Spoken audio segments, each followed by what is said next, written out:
आगे बढ़े और बात करें कि हैदराबाद में डेंगू वायरस से नौजवान इंतकाल कर गया। थाना मार्केट में सिविल अस्पताल इंतजामिया के खिलाफ दफा 302 के तहत दर्ज मुकदमे में MS सिविल अस्पताल समेत 9 डॉक्टर्स भी नामजद हैं। नामजद मुलजमान के खिलाफ गफलत, लापरवाही और मुजरमाना कोताही के इल्जामात शामिल हैं।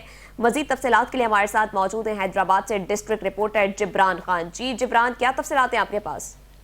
जी बिल्कुल, ये डेंगू वायरस से नौजवान की मुबैना हलाकत का मामला है। थाना मार्केट में सिविल अस्पताल के MS और उन समेत जो है 9 डॉक्टर के खिलाफ जो है कत्ल का 302 का मुकदमा जो है दर्ज कर लिया गया है।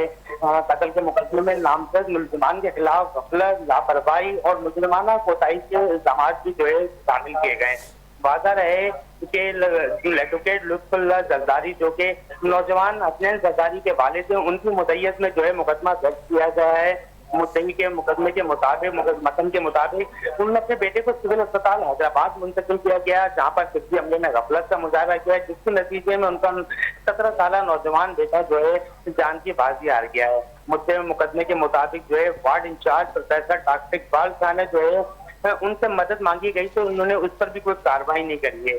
जबकि यहाँ पर मैं आपको ये बताता चलूं कि डेंगू के सबब जो है हैदराबाद में अब तक जो है गैर सरकारी सुविधा जो है 14 से 16 अमवात जो है अब तक जो है रिपोर्ट की जा चुकी है, जबकि सरकारी तौर पर इसकी कोई तस्दीक नहीं जारी है। मुकदमे के इंदराज के बाद जो है सिविल अस्पताल में डॉक्टर और पैरामेडिकल स्टाफ ने जो है एहतजाजी मुजाहरा किया है। उन्होंने एहतजाज में कहा है कि डॉक्टर्स के ऊपर जो ये मुकदमा दर्ज किया गया है ये बुनियाद मुकदमा है।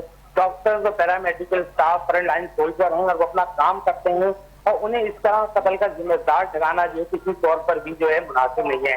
और इसी सिलसिले में आज सिविल अस्पताल में जो है OPD का अलामती बाइकआउट किया गया डॉक्टर और पैरामेडिकल स्टाफ की जानिब से, और उन्होंने सिविल अस्पताल में जो है इस हमले के हवाले से जो है एहतजाज की।